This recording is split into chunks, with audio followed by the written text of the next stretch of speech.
Livrarea din Moldova în Rusia nu mai este o durere de cap. Mulți se tem să piardă coletul, să rămână blocați la vamă, să aștepte livrarea mărfii din Moldova 3 luni sau de confiscare. Și nu degeaba domnește haosul. Situația se schimbă, când în joc intră un serviciu de curierat cu logistică alternativă și rute bine puse la punct pentru livrarea expres din Moldova. Salut!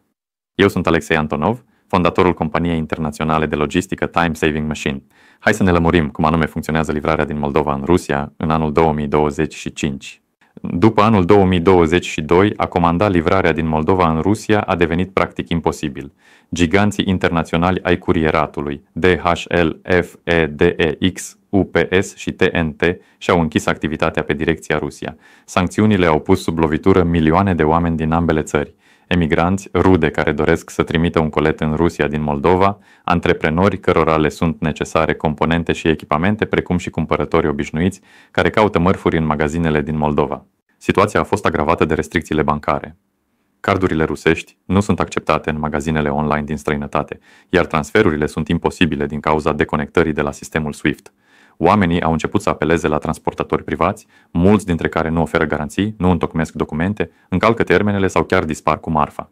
Coletele se pierd, se rețin la vamă, iar uneori nu părăsesc deloc țara de expediere. Toate acestea au creat senzația de lipsă de ieșire, când o simplă trimitere a unui cadou sau a unui lucru necesar se transformă într-o loterie.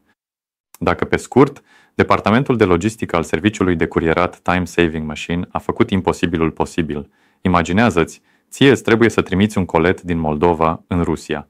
Nu peste o lună, nu, poate ajunge, ci rapid și fiabil. Curierii ridică coletele fie din Chișinău, fie dintr-un mic oraș provincial și deja peste 2-5 zile acesta se află la ușa destinatarului în orice localitate a Rusiei. Asta chiar funcționează. Curierul vine la expeditor, ridică marfa pentru livrare în Rusia. Noi folosim rute verificate prin țări prietene și agenți proprii pentru a organiza livrarea expres din Moldova în Rusia. Documentele vamale le întocmim pentru client, ajutăm să se cumpere marfa în Moldova cu livrare în Rusia, dacă tu nu poți plăti marfa într-o altă valută. Iar dacă marfa este deosebit de valoroasă, electronice, documente, medicamente, trimitem prin curier personal, care livrează personal pe întreg traseul cu înmânare destinatarului în Rusia. Totul este transparent, liniștit și cu abordare umană. Cu persoanele juridice și fizice, încheiem contract de prestare servicii și atașăm un manager personal. Acum voi răspunde la întrebările populare despre livrarea în Rusia din Moldova. Așadar, este posibilă livrarea mărfurilor din Moldova în Rusia? Livrarea mărfurilor din Moldova în Rusia este reală. Noi răscumpărăm orice comenzi în moneda locală, iar utilizatorul rus se achită cu noi în ruble. Livrăm mărci premium, piese de schimb, electronice, echipamente, îmbrăcăminte, genți și chiar bijuterii ale unor mărci precum Tiffany, Cartier, bulgari. Curierul ridică achiziția de la vânzător în Moldova și mai departe are loc livrarea comenzii din Moldova pe rută alternativă prin agenți proprii și țări prietene. Doriți să cumpărați marfă în Moldova cu livrare în Rusia? Adresați-vă la contactele indicate pe site-ul timesavingmachine.com. Următoarea întrebare. Cum să trimiți un colet din Moldova în Rusia? Scrieți în chatul online pe site-ul timesavingmachine.com, în WhatsApp sau Telegram, o cerere pentru livrarea unui colet din Moldova în Rusia. Indicați greutatea, lățimea, înălțimea și lungimea cutiei, adresa exactă a expeditorului în Moldova cu indicarea orașului, codului poștal, numele, prenumele, numerele de telefon ale expeditorului și destinatarului în Rusia. Descrieți detaliat conținutul coletului, iar mai bine trimiteți o fotografie pe e-mail sau în Messenger ca departamentului de logistică să-i fie mai ușor să completeze facturile. După primirea informațiilor, managerul personal propune opțiuni de livrare și costul coletului din Moldova în Rusia. Utilizatorul alege varianta confortabilă după condiții, apoi între compania TSM și client se semnează contract de prestare servicii. După plată, desemnăm un curier în Moldova la adresa indicată care ridică expedierea. Pentru a urmări coletul din Moldova în Rusia, se atribuie un număr de tracking, după care în regim online se văd etapele deplasării. Cât timp merge coletul din Moldova?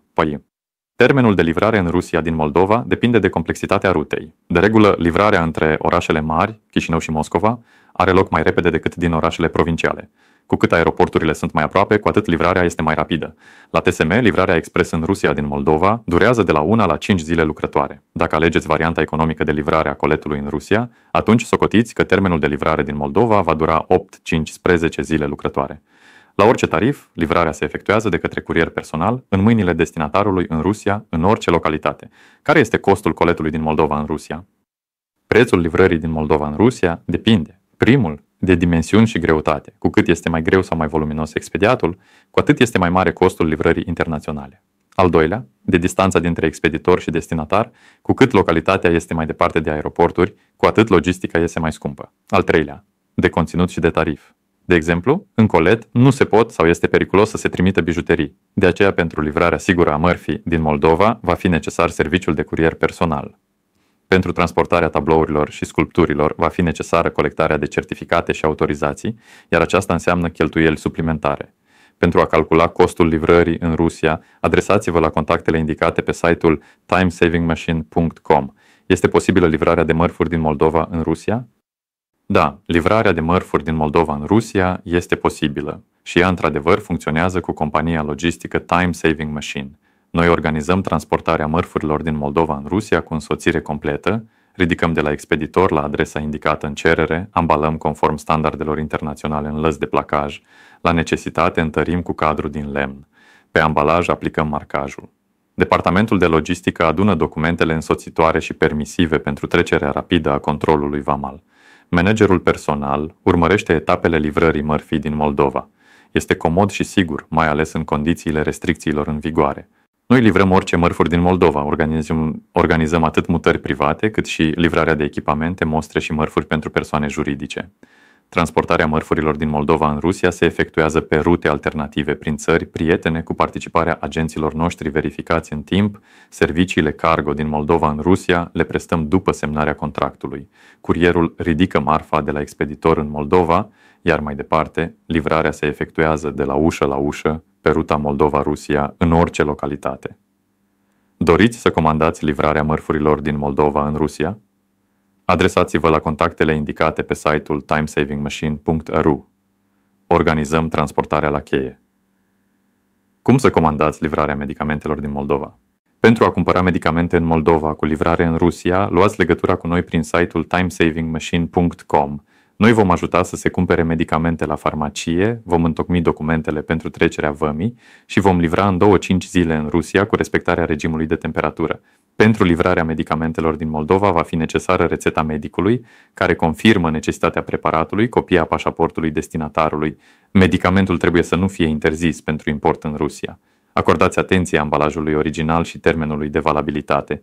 La livrarea internațională nu acceptăm ambalaj deschis. Curierul nostru asigură marcajul corect, trecerea vămii și livrarea prin curier până la ușă, rapid și legal.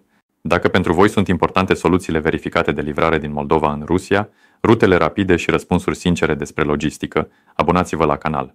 Aici împărtășim tot ceea ce într-adevăr funcționează în livrarea internațională între Moldova și Rusia.